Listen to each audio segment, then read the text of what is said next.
We got plenty more to dive into. We're going to talk to our man, Michael Rothstein from ESPN.com. Does a great job. He's right up there at the front of the room asking questions of Arthur Smith every day. Hey, Michael, since we didn't get a chance to catch up last week, what did you think? You want to start chronologically. How good did we look down there? Was as good as advertised at times against Miami in that dual practice? I mean, I actually wasn't at the joint practices in Miami. I was hanging out in Atlanta, thankfully, because it was like apparently 30 degrees hotter in Miami.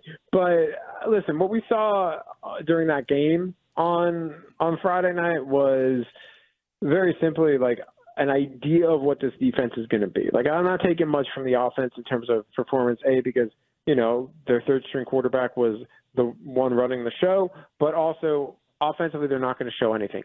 Defensively, though, you kind of got a sense of what they're going to be from an aggressive standpoint, even though a lot of that personnel is not going to be the same. Plus, defensively, guys, they had some guys who actually may play some real snaps playing, like Arnold Ebiketie, D'Angelo Malone, in part because of their numbers, and D'Alford, where offensively we didn't really see that at all. So I took a little bit more defensively, but listen, I think so far so good for what you're seeing from them defensively. We're going to find out a lot more Friday night. Yeah, how does Ryan Nielsen play this in terms of getting a look at individual players, getting a look at situationals, at rotationals, and then also not giving away too much so that when they take the field against Bryce Young, Michael, on that opening game, that they come out in the lineup and Bryce Young goes, okay, I didn't see this on film.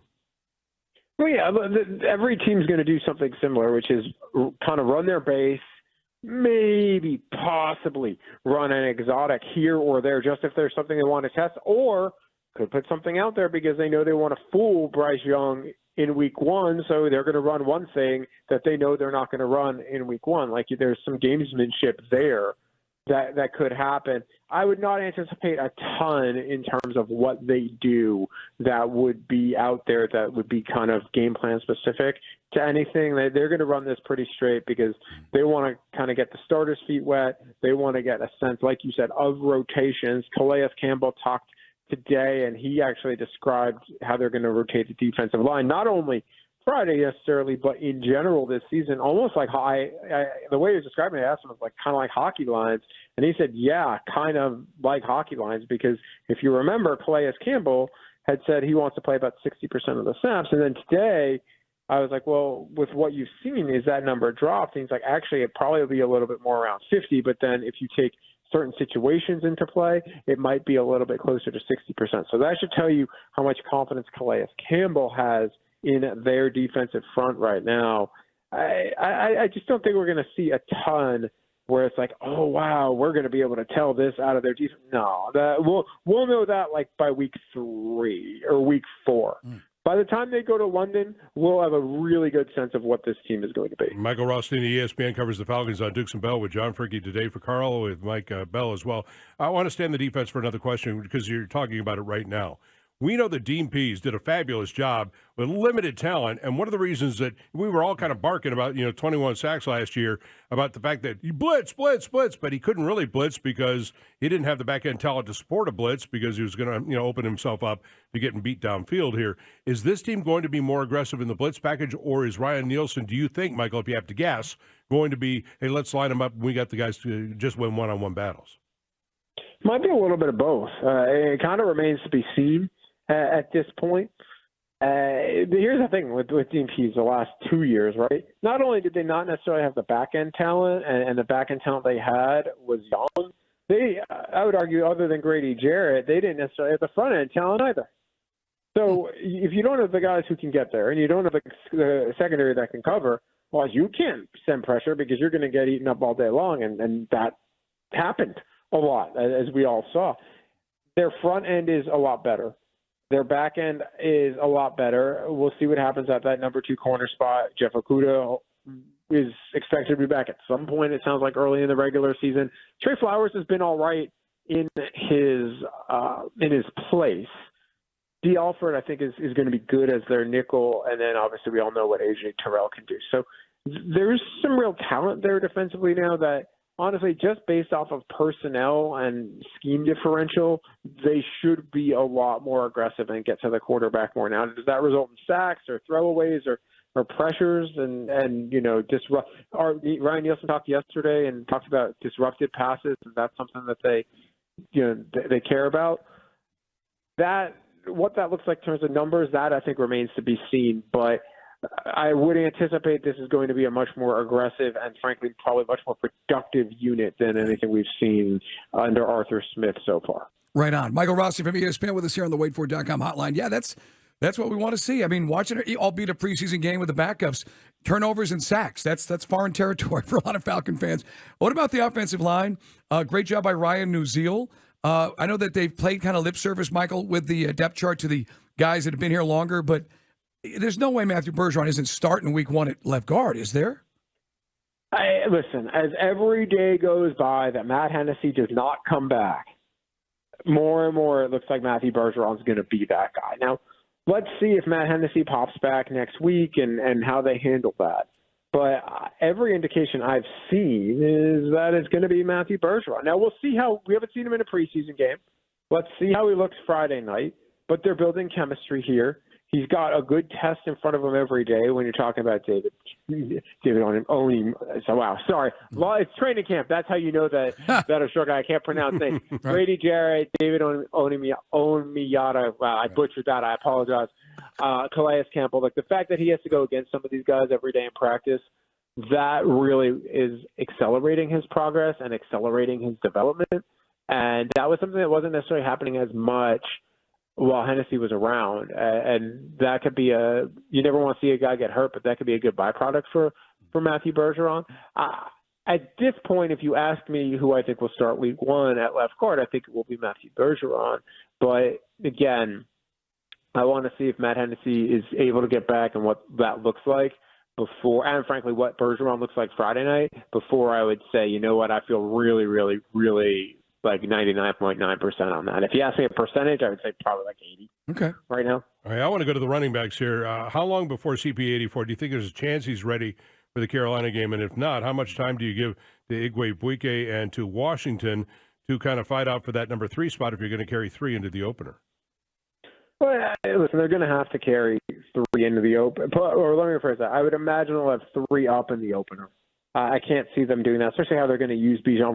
Sorry, it's Bijan, by by Bijan Robinson. There was a whole conversation about this with him the other day. Yeah, he says Bijan. I called him Bijan. I'm not stopping with the whole Bijan. He's Bijan. I'm just saying. This is the whole thing. But to answer your question about Cordero Patterson, Arthur Smith was asked about him because we haven't seen him all week, and he has a soft tissue injury. He had said, hey, ask after the Pittsburgh game, which basically says he's not playing at all in the preseason, which should be expected at this point. But I think we'll have a better handle on that sooner rather than later in terms of, a week or so from now, give or take, of where Cordero Patterson is in that. They need him out there. At the very least, as a kick returner and as some running back depth and as another player that they can be very multiple with. But to answer your question, yeah, to me, Godwin Igwebuike, and I got that one right. I could say other names, so I got that one. Godwin Igwebuike, to me, maybe has a little bit of the edge on Carlos Washington. He's just looking really good. He's got the speed to him. Plus, he has an added benefit of he can return kicks. So if you're looking for a guy that can short-term maybe handle some of that, he might be the guy, if Cordero Patterson, say, isn't ready, that I would look at in terms of running back that could be up and maybe handle some of the duties that Cordero Patterson would potentially have. That, to me, I would look at him maybe over Carlos Washington. I thought Godwin's looked pretty good so far. It is our man Michael Rothstein from ESPN.com here on the waitfor.com hotline. And, you kind of touched on it with the defense. It's not like fans are going to see the full playbook coming up on Friday night against the Bengals because we got a whole season to roll with. But, Michael, during the preseason, I should say at camp, we got to see some really cool formations like, Bijan Robinson behind Drake London and just creating all sorts of mismatches. That's what I can't wait to see. How many 2 tight end sets? How much should we expect to see of any of that coming up on Friday night? On Friday night, I think we'll probably see not much. Right. Like, they're going to run their base stuff, man. Like Bell, they're just going to run their base stuff. As they should. Why give anything away? Right. You know what you're working on. You know what your possibility is. And after week 1 and week 2, a lot of that surprise element goes out the window, except for maybe a play here or a play there.